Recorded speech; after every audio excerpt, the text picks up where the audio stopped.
Hello everyone, कैसे हैं आप सब। इस वीडियो में कक्षा 7 इतिहास है, पार्ट 6 सल्तनत कालीन संस्कृति। देखिए, सल्तनत काल की शुरुआत 1206 ईस्वी से हुई और 1526 ईस्वी तक सल्तनत काल का समय रहा।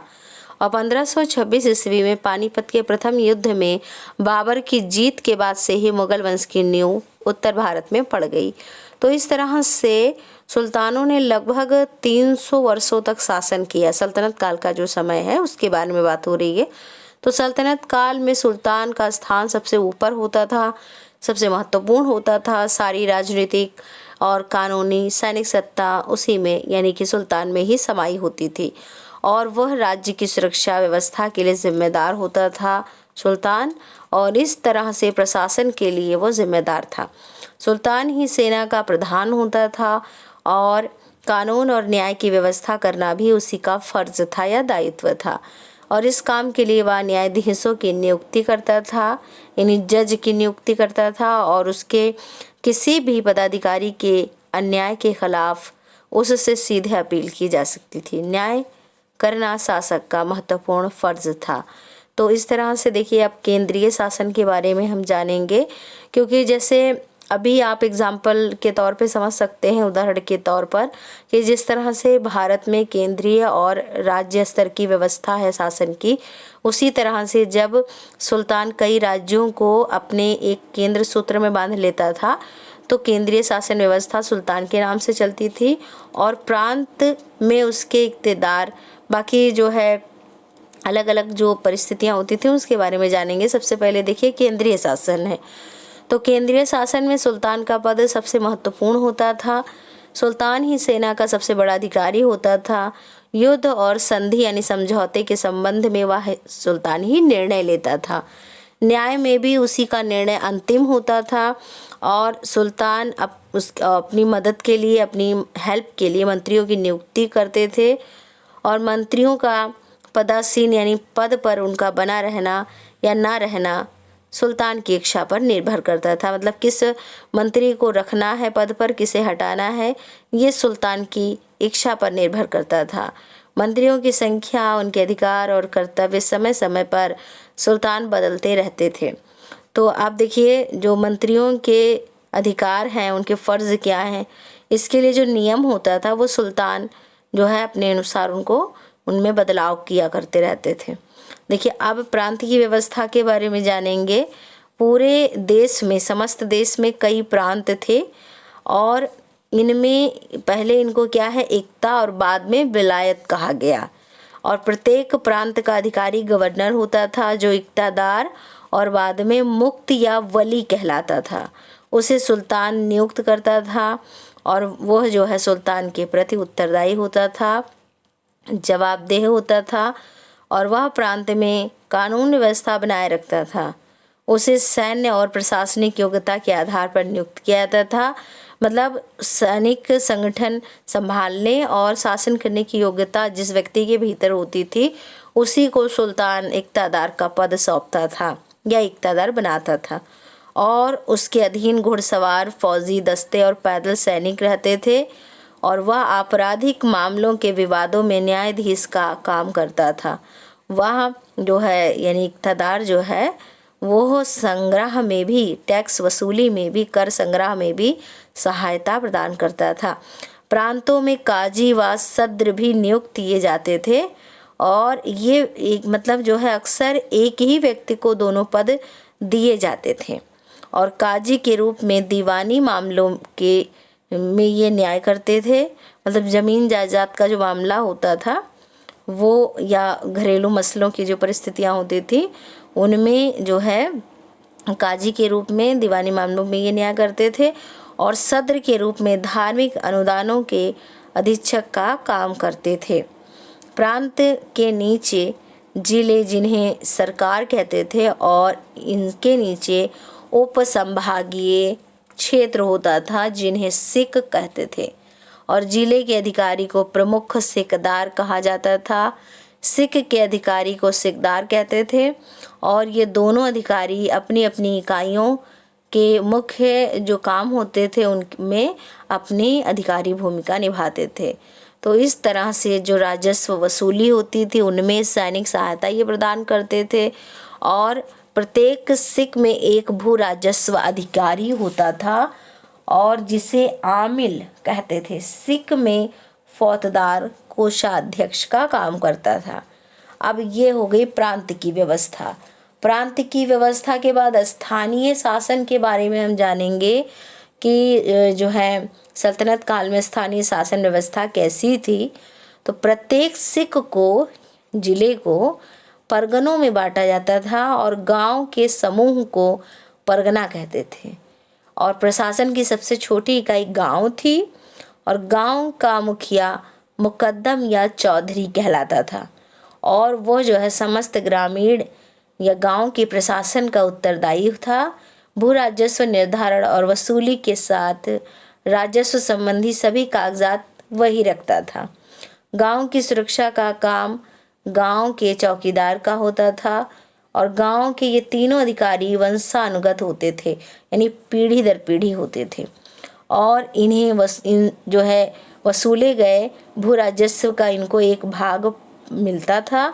गांव का प्रशासन ग्राम पंचायतों के माध्यम से होता था। इसीलिए मध्यकालीन भारत में ग्रामीण स्तर पर प्राचीन परंपराएं जैसी थी वैसी ही बनी रही। दिल्ली के सुल्तानों ने दिल्ली सल्तनत के निर्माण में महत्वपूर्ण योगदान दिया, लेकिन इनके अधिकतर उत्तराधिकारियों के अयोग्य होने के कारण सल्तनत की शक्ति कम होती चली गई।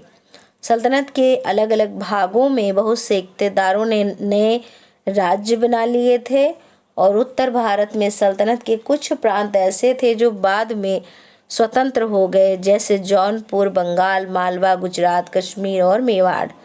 अब हम जानेंगे सल्तनत काल में समाज की परिस्थिति कैसी थी, समाज कैसा था उस समय का।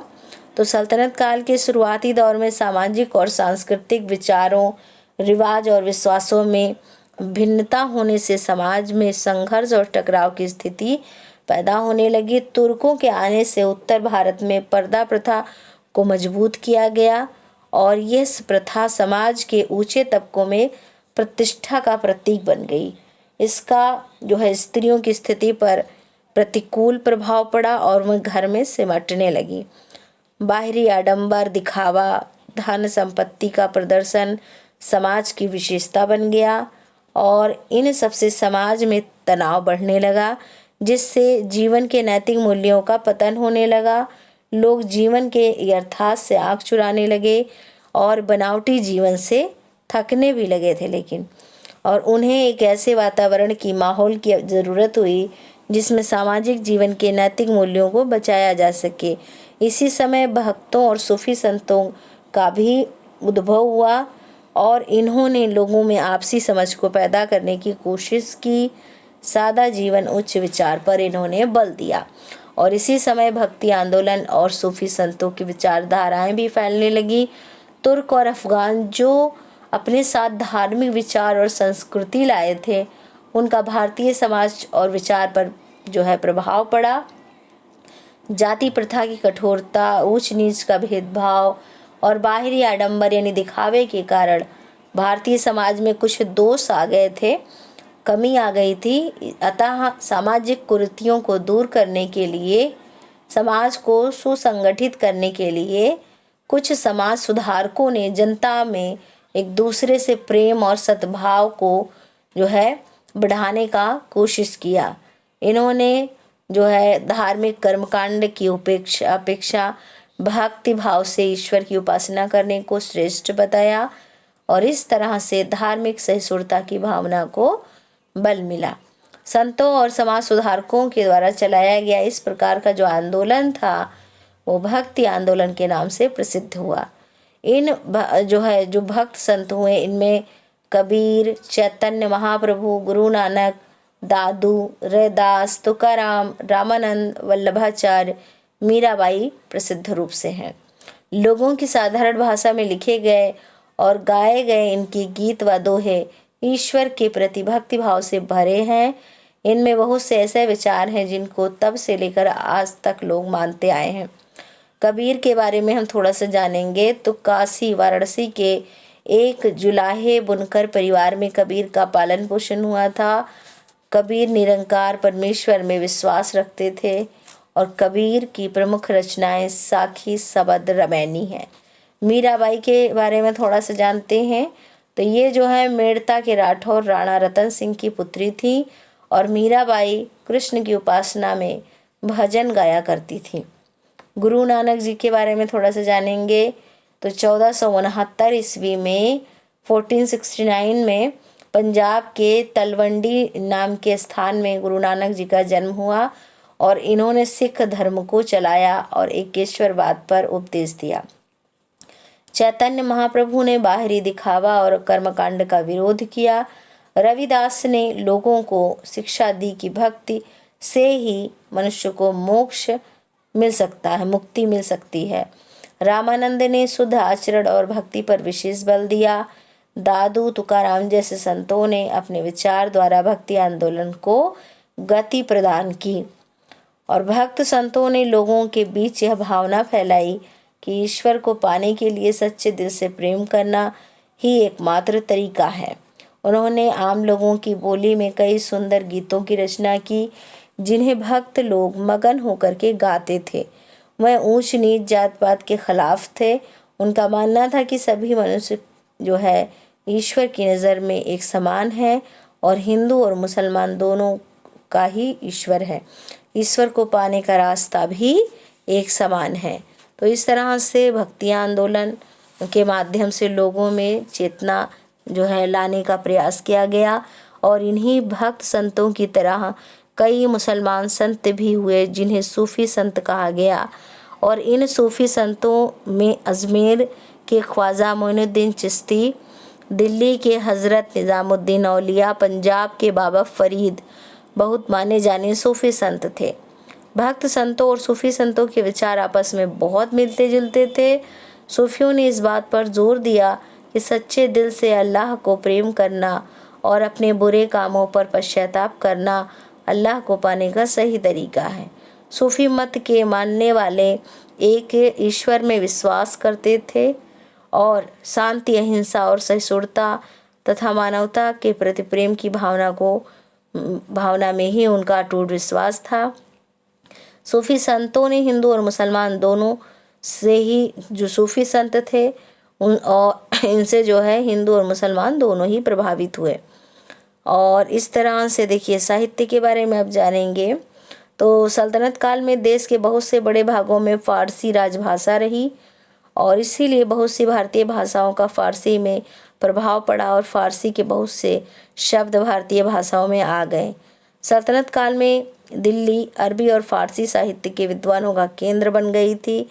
महमूद गजनवी के समय ही अलबरूनी और फिरदौसी नाम के प्रसिद्ध विद्वान और कवि हुए। मंगोलों के डर से मध्य एशिया के अनेक विद्वान और साहित्यकारों ने भागकर दिल्ली के सुल्तानों के दरबार में शरण ली थी। भारत में फ़ारसी साहित्य का महान विद्वान अमीर खुसरो था और उसने भारत